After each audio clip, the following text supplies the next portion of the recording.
Hello दोस्तों, कैसे हो आप सब। दोस्तों, अगर आपका वेबसाइट वर्डप्रेस पे हो चाहे ब्लॉगर पे हो, दोनों में ट्रैफिक आने का चांस अगर कम रहता है, मतलब अगर आप नए ब्लॉगर हैं तो आपको सोचते होंगे कि मेरा ट्रैफिक क्यों नहीं आ रहा मेरे वेबसाइट पे। तो आपको कुछ गलती कर रहे होंगे जो कि आपको नहीं करना चाहिए, अवॉइड करना चाहिए ये सब गलती को, जो मैं आज बताने वाला हूँ। 7 टिप्स है, उसको आपको ध्यान में रखना है ताकि आपका एसईओ भी मजबूत रहे और आपका ट्रैफिक आता रहे और आपका जो पोस्ट होगा वो रैंक करे गूगल के पहले पेज पे, तभी आप पे जो है ट्रैफिक आएगा। तो इसको आपको ध्यान में रखना है। मैं 7 टिप्स बता रहा हूँ, पूरा बढ़िया से ध्यान में रखिएगा। ये पूरा वीडियो आपका ट्यूटोरियल है, थ्योरेटिकल है, आपका प्रैक्टिकल नहीं चलेगा और आपको यहाँ पर ध्यान में रखना है। ठीक है, 7 टिप्स जो मैं बता रहा हूँ उसको ध्यान से सुनना है। अगर आप गलती करते हो वर्डप्रेस वेबसाइट पे या फिर ब्लॉगर वेबसाइट पे तो आज से उसको मत करिएगा, उसको सुधारिए, उसमें इंप्रूव कीजिए। पहला है दोस्तों, टू मैनी रिपीटेड टैग्स। मतलब कि क्या होता है कि हम लोग जब कंटेंट लिखते हैं तो उसमें ढेर सारा आपका हेडिंग लिखा होता है। H1 होता है, H2 होता है, H3 होता है, H4, H6, ऐसे करके मतलब S6 तक जाता है। ठीक है, तो इसको क्या करना है ना कि आपका जितना काम हो उतना ही यूज कीजिए। ये नहीं कि बेमतलब का आपका कीवर्ड प्लेसमेंट वहाँ पर कर दीजिए, ऐसा नहीं चलेगा। आप जितना मतलब आप लिखते हो पोस्ट, आपके वहाँ पर काम होगा वही हेडिंग वहाँ पर लगाइए। ठीक है, उससे आपका बेटर एक्सपीरियंस रहेगा, एसईओ भी मजबूत मिलेगा और ट्रैफिक आने का मतलब रैंक करने का चांस बढ़ जाता है। अब क्या होता है, लोग क्या करते हैं कि हमारा पूरा टैक्स से भर देते हैं आपका पूरा हेडिंग ताकि हमारा रैंक कर जाए। उससे कुछ नहीं फर्क होता है भाई, ये आपको करना मतलब बेमतलब हो जाएगा, क्योंकि इसमें आपको काम नहीं आएगा। यूज़र के लिए ठीक है कि उसको कैटेगरी वाइज मिल जाता है, लेकिन कैटेगरी वाइज तब मिलता है जब आप कीवर्ड प्लेसमेंट नहीं करते हो। कीवर्ड प्लेसमेंट आप अगर करते हो तो वो बेकार हो जाता है। तो उसको आपको ध्यान में रखना है कि हेडिंग उतना ही आपको लगाना है जितना आपको ज़रूरी हो। ये नहीं कि आपको ज़रूरत के मतलब ज़रूरत से ज़्यादा आप यूज़ कर लीजिएगा तो उससे गलत हो जाएगा, आपका रैंकिंग कभी नहीं होगा वेबसाइट। तो इसको आपको ध्यान में रखना है, इसको आपको प्रॉपर तरीके से सजाना है, ज़्यादा हेडिंग का यूज़ नहीं करना है। और साथ ही साथ कीवर्ड प्लेसमेंट के अगर आपको नहीं मालूम हुआ तो वीडियो आपको मिल जाएगा, मेरे प्लेलिस्ट में जाके चेक कर लीजिएगा।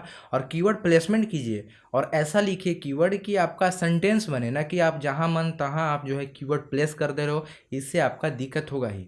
ठीक है, तो आपको इसको ध्यान में रखना है, इसको अवॉइड कीजिए। दूसरा होता है कि चेंजिंग परमालिंक विदाउट रीडायरेक्शन। अब इसका क्या मतलब है, जैसे मान लीजिए कि आज मैं पोस्ट लिख रहा हूँ और मैं सोचा परसों कि भाई ये जो मेरा परमालिंक है थोड़ा ख़राब लग रहा है। ठीक है, तो इसको मैं चेंज कर देता हूँ, या फिर मैं ब्लॉग पोस्ट में थोड़ा एडिशनल ऐड करना चाहता हूँ कुछ भी, और फिर सोचा कि परमालिंक भी मैं चेंज कर दूँ। तो इससे क्या होगा ना कि आपका जो पहला का परमालिंक है वो आपका गूगल में इंडेक्स हो चुका है।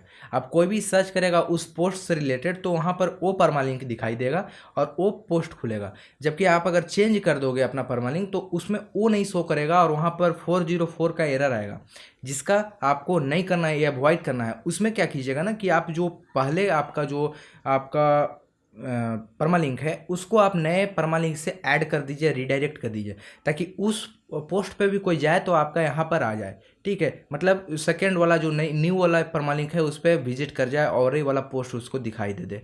ठीक है, तो ये आपका रिडायरेक्शन मतलब बढ़िया परफेक्ट काम करता है। इसको आपका अगर करते हो, ऐसा चेंज करते हो परमालिंक, तो आपको अवॉइड करना है, और अगर करते हो तो रिडायरेक्शन जरूर ऐड करना है।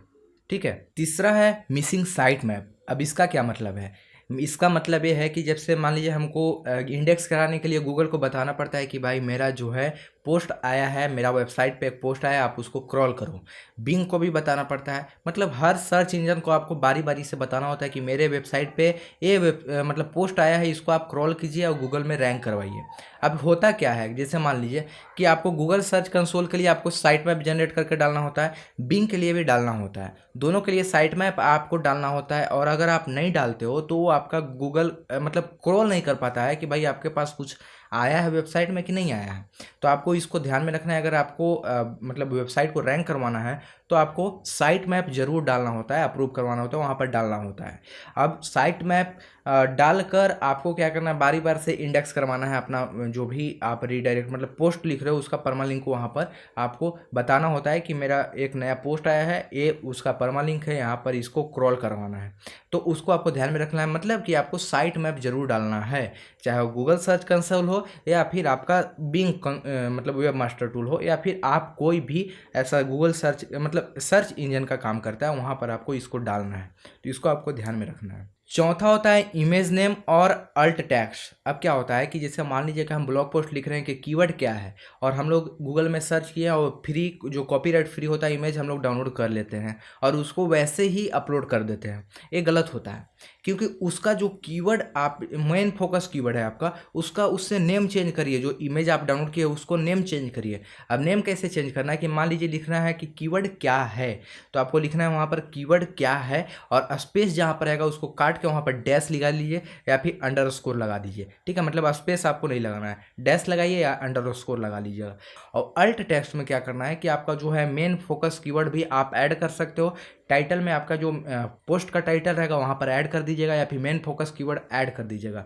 और अल्ट टेक्स्ट में आप चाहो तो मेन फोकस कीवर्ड लिख सकते हो, डाल सकते हो, या फिर आप चाहो तो उसके इमेज के बारे में आप वहाँ पर लिखिएगा। कि मान लीजिए कि आपको इमेज है हाथ में मोबाइल, तो लिखिएगा मोबाइल इन हैंड, ऐसे करके आपको लिखना है। ठीक है, तो इसको आपको ध्यान में रखना है। ये भी आप अगर गलती करते हो तो एसईओ के नज़र में ये आपका गलत होता है, आपको इस पर ध्यान देना चाहिए और ये आपको सुधारना है, इसमें आपको इम्प्रूव करना है। ठीक है, पांचवा आपका आता है लॉन्ग मेटा डिस्क्रिप्शन। अब इसका क्या मतलब है? इसका मतलब ये है कि हम लोगों को कुछ भी क्यूरी अगर हम गूगल में सर्च करते हुए तो वहाँ पर आपका टाइटल ऊपर आता है, उसके नीचे जस्ट डिस्क्रिप्शन आता है। तो डिस्क्रिप्शन आपको ज़्यादा लंबा नहीं होना चाहिए, अगर होगा भी तो आप उसको 160 की मतलब कैरेक्टर्स के ही अंदर रखिएगा। इससे ही आपका जो है गूगल शो करेगा, ना कि आपको 160 कैरेक्टर्स से ज़्यादा का। ठीक है, तो आपको अंदर रखना है और उसमें आपको कीवर्ड प्लेस करना है, कीवर्ड का मेन फोकस उसमें डालना हुआ है। मतलब 160 कैरेक्टर के अंदर आपको जो है कीवर्ड को प्लेस कर देना है। अब कीवर्ड प्लेस ऐसे मत कीजिएगा कि कीवर्ड क्या है, अगर आप चाहते हो कि भाई ऐसे भी कर लें, जैसा मन तैसा कर सकते हो। मतलब लिख सकते हो, मान लीजिए कीवर्ड एक जगह है, फिर क्या है अलग लिख दिए। मतलब ये ऐसा नहीं है कि सीक्वेंस में ही लिखा रहे, कहीं भी लिख सकते हो।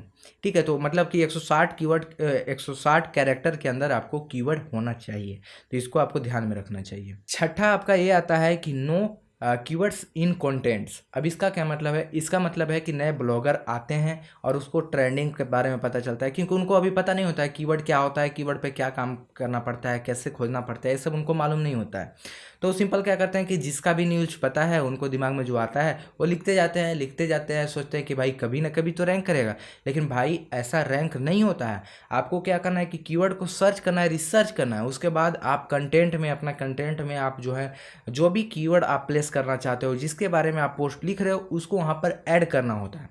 ठीक है, ऐड करके आप चाहे हेडिंग में यूज़ कीजिए, सब हेडिंग में यूज़ कीजिए, या फिर जो टाइटल है उसमें यूज़ कीजिए, या फिर आप जो है पोस्ट लिख रहे हैं जो पैरा है उसमें आप ऐड कीजिए, लेकिन ऐड करना पड़ेगा। मतलब कि उसका कीवर्ड अलग, मतलब कीवर्ड उसमें प्लेस होना चाहिए। मैंने पोस्ट लिखा है कि कीवर्ड क्या है, उसके बारे में मैंने बताया कि कीवर्ड क्या है उसमें रहेगा, कीवर्ड के टाइप्स रहेगा, कीवर्ड कितने प्रकार के होते हैं, कीवर्ड को कैसे खोजे, ये सब आप उसमें ऐड कीजिएगा। उसके बाद आपको देखना है केजीआर। आप मतलब कीवर्ड गोल्डन रेशियो के बारे में अगर नहीं जानते हो तो वीडियो मेरा आया हुआ है, आई डॉट मिल जाएगा, वहाँ से आप देख लीजिएगा। उससे भी आपका रैंकिंग का चांस बढ़ जाता है, तो आप उसको ध्यान में रखिएगा। आप गूगल सजेस्ट का भी यूज़ कर सकते हो, जो कि आप अगर सर्च करते हो गूगल पे और उसके नीचे जो आपका सजेस्टिंग लिस्ट आता है उसको आप अपने कंटेंट में ऐड कीजिए, उससे आपका जो है रैंकिंग होने का चांस बढ़ जाता है। तो इसको आपको ध्यान में रखना चाहिए। और सातवां जो कि लास्ट है कि नोट लिंकिंग आउट। इसका मतलब कि नोट एक्सटर्नल लिंक। अब क्या होता है, सिंपल सा बात है कि अगर हम पोस्ट लिख रहे हैं तो हम लोग को मन में होता है कि भाई अगर मैं किसी को डू फॉलो लिंक दे दूं तो वो रैंक कर जाएगा, मैं पीछे रह जाऊंगा। बिल्कुल भाई ऐसा नहीं है, मैं अभी पूरा डिटेल में बता रहा हूँ। जैसे मान लीजिए कि आप लिख रहे हैं कीवर्ड क्या है, पूरा ऊपर से नीचे तक पोस्ट भर दिए और उसमें मालूम नहीं आपका इंटरनेट क्या है। आप अपने पोस्ट में नहीं लिखे हो, अपने वेबसाइट पर नहीं लिखे हो कि इंटरनेट क्या है। सिंपल सा बात है, इंटरनेट क्या है। तो आपको यूज़र जो आएगा उसको अगर इंटरनेट के बारे में पता नहीं होगा तो इंटरनेट को खोजना चाहेगा कि भाई इंटरनेट क्या होता है, आखिर क्या होता है इंटरनेट, उसको जानना होगा। तो वो क्या करेगा कि फिर गूगल में जाके सर्च करेगा, फिर दूसरा वेबसाइट पे जाएगा, वो तो ऐसे ही भी चल जाएगा।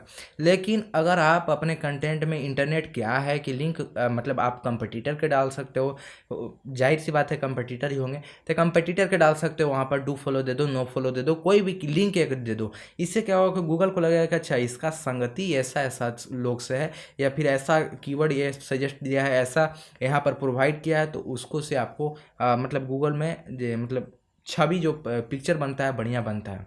जिससे क्या होता है कि जैसे हम लोग कहावत सुनते होंगे, गांव देहात में होता है, हम लोग तरफ होता है कि अगर आपका संगति है तो संगति बढ़िया रहेगा तो आपका संगति बढ़िया में नाम जाना जाता है, मतलब आप भी अच्छे लड़के हैं। और अगर आपको बुरा है, बुरा संगति है और आप अगर अंदर से बढ़िया है, फिर भी आपको बुरा में ही माना जाएगा। ठीक है, तो इसको आपको ध्यान में रखना है। ये जो 7 टिप्स है इसको आप अपने वेबसाइट में इंप्रूव कीजिए। ट्रैफिक जरूर आएगा और भर भर के आएगा, आज न कल आएगा लेकिन आएगा ज़रूर, क्योंकि इसी के कारण आपका जो एसईओ का एक्सपीरियंस होता है वो कम हो जाता है, जिसके कारण गूगल आपको रैंक नहीं करवा पाता। और रैंक करवाना बहुत ज़रूरी है, तभी आपका ट्रैफिक आएगा। तो आपको गूगल को बताना होगा कि भाई मेरा वेबसाइट परफेक्ट है। तो परफेक्ट हो, ऐसा नहीं कि भाई आप कंटेंट लिख दीजिए वैसे परफेक्ट हो जाएगा, नहीं, उसमें कुछ कुछ जो चेंजेस है आपको बढ़िया से बताना होगा कि हाँ भाई सच में मेरा वेबसाइट जो है परफेक्ट है, आप ये चीज़ करो, ये चीज़ मेरा जो गूगल में रैंकिंग करवाओ। आप कैसे भी करके मेरा गूगल में रैंकिंग करवाओ, क्योंकि मेरे पास कीवर्ड प्लेसमेंट है, मेरे पास सब चीज़ सजेस्टेड है, बढ़िया से लिखा हुआ है। तो इसको आपको ध्यान में रखना है। 7 मिस्टेक आपको नहीं करना है। अगर करते हो तो आज से सुधर जाओ, आज से बिल्कुल सुधर जाओ। और नहीं हो सके तो भाई आप जो है जहाँ पर ब्लॉगिंग करते हो वहाँ पर उस टाइप करके और जो कॉपी है कॉपी पे लिख के नोट में साट दो कि ये गलती हमको नहीं करना है। डिफाइन मतलब नहीं करना है, मतलब नहीं करना, नेवर, ये आपको ध्यान में रखना है। तो दोस्तों कैसा लगा वीडियो नीचे कमेंट सेक्शन में बताना है। और अगर आपको ब्लॉगिंग से रिलेटेड भी कोई भी क्वेश्चन हो मन में तो ज़रूर नीचे कमेंट में बताइएगा, और मैं उस पर एक पर्टिकुलर वीडियो बना दूंगा, या फिर मैं कमेंट में ही रिप्लाई उसका आंसर दे दूंगा। तो दोस्तों कैसा लगा वीडियो ज़रूर बताइएगा। तो मिलते हैं नेक्स्ट वीडियो में, तब तक के लिए जय हिंद, जय भारत मेरे प्यारे भाइयों।